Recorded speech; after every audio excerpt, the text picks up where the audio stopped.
Como escolher um bom orientador para o seu doutorado?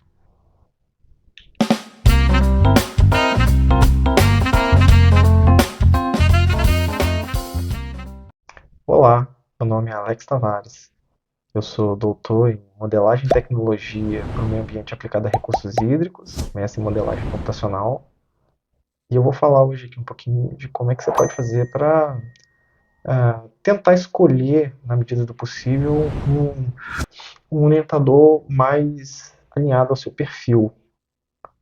Não só perfil de trabalho, né, alinhado com a sua forma de trabalhar, mas também alinhado com o seu lado pessoal, que também é interessante quando você consegue encontrar um orientador que é, é mais compatível com o seu pensamento fora do ambiente acadêmico, né?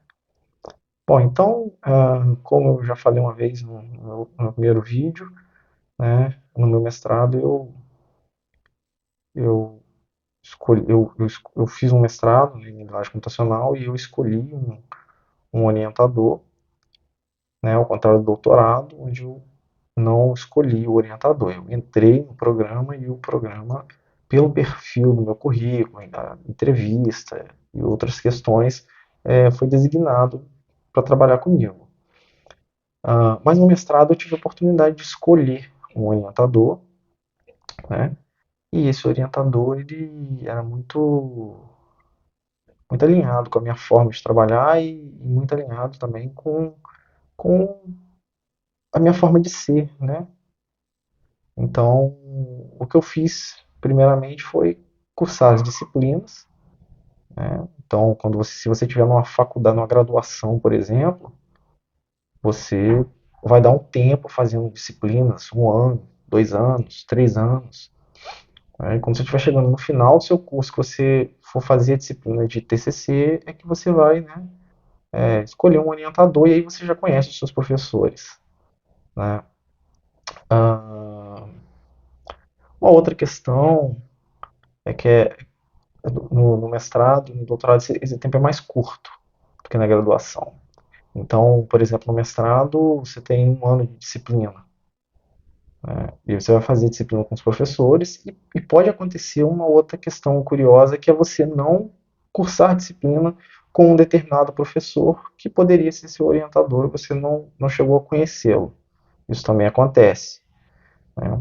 Mas, tecnicamente, o ideal é que você faça as disciplinas com os professores, conheça os professores, esse é o primeiro ponto para você poder escolher o seu orientador, que vai te orientar, né? O segundo ponto é que depois que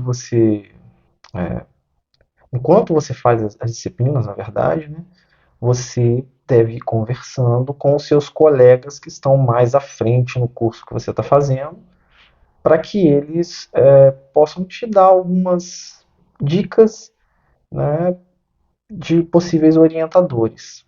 A primeira coisa que você tem que fazer, na verdade, é conhecer os professores, fazendo as disciplinas e vendo quais são os professores que são alinhados, que têm o perfil, que trabalham com a linha de pesquisa que você gostaria de trabalhar. Esse é o primeiro ponto, né? E aí você vai peneirando isso. E aí de repente, você tem uma quantidade menor de professores, porque nem todos os professores trabalham com as mesmas linhas de pesquisa. Então você vai ter um número reduzido, um número menor de professores que vão estar à sua disposição. Desses professores, você vai conversar com ah, os outros professores, tá? Com os outros, com seus outros colegas, sobre esses professores que te sobraram, né, que restaram como opção para você, né? E aí tem alunos que são orientados por esses professores específicos, certo? Ah, existe a situação em que alunos tiveram problemas com determinados professores e eles vão relatar o problema que eles tiveram, e você vai ter que ponderar para entender se esses problemas realmente são devem ser levados em consideração na hora de você escolher aquela pessoa, aquele determinado professor, porque às vezes o aluno também ele não faz a parte dele e reclama do professor. Mas geralmente quando o professor ele tem uma característica que não é muito compatível. Por exemplo, professor que viaja muito, professor que não responde e-mail, professor que vive jogando o seu encontro com ele mais para frente, né? Quando isso é uma praxe do professor, você vai encontrar vários ex-alunos, ex-orientandos reclamando a mesma coisa. Aí você tem que levantar a antena e falar: oh, será que eu quero esse professor? Porque acontece muito de você conhecer professores que são excelentes pessoas, tá? Excelentes pessoas. Então, assim, o professor é muito gente boa, ele é muito bacana. Ele é bom para você fazer um churrasco, conversar, né? Mas para te orientar ele já é enrolado. Né? Vive faltando, não te orienta, vários alunos tiveram o mesmo problema. Então, quando isso acontece, aí esse professor é legal só para você fazer um churrasco com ele. Né? Agora, aquele professor, por outro lado, que é muito responsável, orienta realmente os alunos, né? Esse professor também ele vai ser vai ter um nome diante dos alunos, dos ex-orientandos, de alunos, né? Porque às vezes ele não orientou aquele aluno pela linha de pesquisa, mas ele deu aula para aquele aluno. E ele, como professor, teve uma determinada postura, um determinado comportamento. Por exemplo, é muito comum o professor às vezes não dar aula. Né? O professor ele tem um compromisso dele, então ele vive viajando, ele vive indo a congressos, ele vive fazendo um monte de atividade extracurricular e deixando a aula de lado. Coloca um outro aluno para dar aula, um aluno dele de um nível mais avançado, que já está acabando, por exemplo, no caso do doutorado, um aluno que já está acabando o doutorado, ele vai lá dar aula para o nível de mestrado, por exemplo, aqueles alunos de mestrado dele. Então, assim, é um professor que está muito ausente de sala de aula, muito ausente dos compromissos dele, também não é um professor ideal para te orientar. Né? É óbvio que esse vídeo não é uma verdade absoluta. O que eu estou falando aqui não é verdade absoluta, é apenas uma experiência e uma opinião. Tá? Se você é um aluno completamente descolado, que precisa do orientador só para te dar umas dicas de vez em quando, você pode escolher esse orientador, não tem problema algum. Esse orientador que é mais ocupado, vamos dizer assim. Mas o aluno que é mais dependente de tomar decisões, principalmente quando você está no mestrado ainda, que você está meio perdido com as coisas, né? Que no doutorado você ganha um pouco mais de autonomia, você já consegue, começa a se virar sozinho. No mestrado você ainda está entendendo como é que funciona a pesquisa, como é que funciona uma dissertação, né? Então você chega um pouco mais cru, você é mais dependente um pouco do professor, e nesse caso, como você é mais dependente do professor, você precisa desse professor mais presente com você, né? Então, se for um professor que é muito ocupado, viaja muito, está indo a muito congresso, está fazendo muita relação internacional, parceria internacional entre instituições, é, esse professor não vai ser o ideal para você. Então, assim, o ideal é que você procure um professor que seja alinhado, primeiramente que ele possa te orientar. Né? Ele tem que poder te orientar, o primeiro ponto.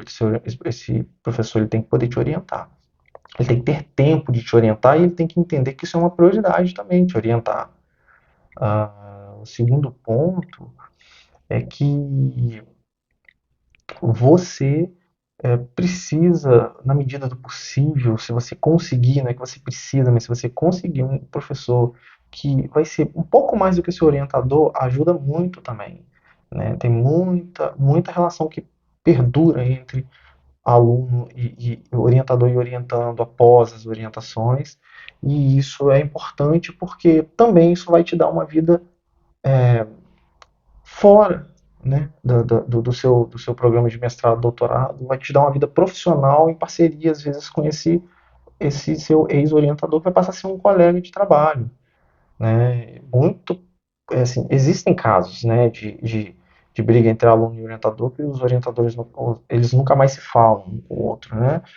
Mas na boa parte, eu acredito, na maioria, que das relações elas ficam uma amizade, um respeito e uma parceria, né, entre aluno e orientador, e esse aluno ele vai estar sempre consultando esse orientador e, eventualmente, até eu já vi casos do orientador consultar o aluno alguma coisa, dependendo do que o orientador está querendo, o professor está querendo saber sobre um assunto, porque o aluno desenvolveu uma expertise, às vezes, em um determinado assunto, um determinado campo, e aquele professor quer saber o que aquele ex-aluno dele, agora colega de trabalho, tem de opinião em relação àquele assunto.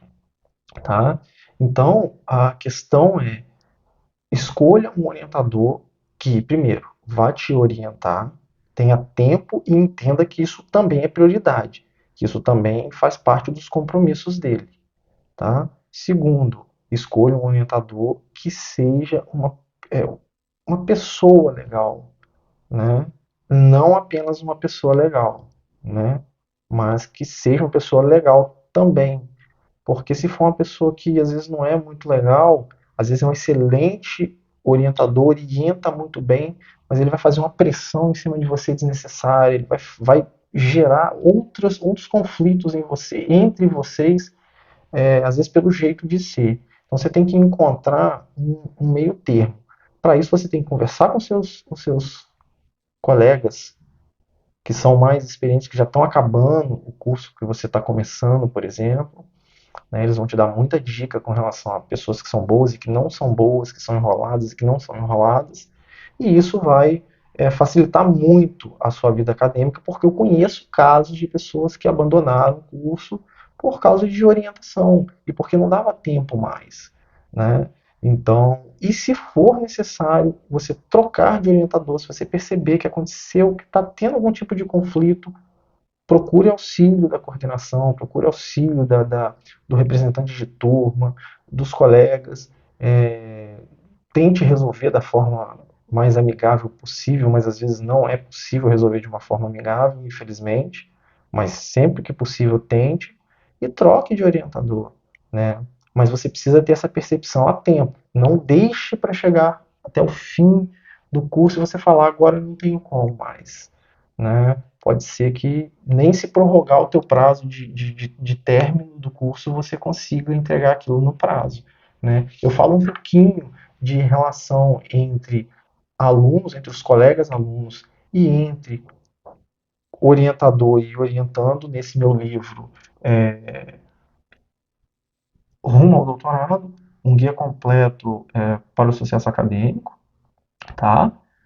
Aqui eu exploro um pouquinho, né, a relação entre orientador e orientando, e entre os colegas, a importância de você manter uma boa relação, né, entre os seus colegas, porque são as pessoas que vão te dar apoio durante todo o seu estudo, né, todo o seu curso, né, e trabalhar em conjunto com seus colegas também vai te ajudar a desenvolver, né, a sua própria pesquisa. Em muitos casos, eu relato isso no livro, um caso curioso que aconteceu comigo, né, em que, conversando com colegas, eu melhorei um pouco a explicação da minha pesquisa, né? Então, procure sempre manter uma boa relação, mas se você perceber que o seu orientador está muito enrolado, está muito difícil de, de conversar, de dialogar, procure o mais rápido possível ajuda e tente resolver esse problema, nem que seja trocando, às vezes, de orientador, né? E às vezes talvez é necessário mudar de tema, de linha de pesquisa, porque se você vai pegar outro orientador, agora, por isso a importância do planejamento, por isso a importância de você seguir as dicas que eu falei, de é, fazer disciplinas com todos os professores, nunca pegar um professor de cara só porque ele é gente boa e já escolher ele como orientador. Faça disciplina com outros e dê oportunidade de conhecer outros professores, porque às vezes o cara que é legal pode não ser um bom orientador, tá? E faça a sua parte também, porque senão você acaba tentando responsabilizar quem não tem responsabilidade sobre a sua procrastinação, certo? Então, essas são as dicas que eu dou para você tentar escolher e manter um bom orientador, uma pessoa que vai realmente te orientar, tá bom? Até a próxima.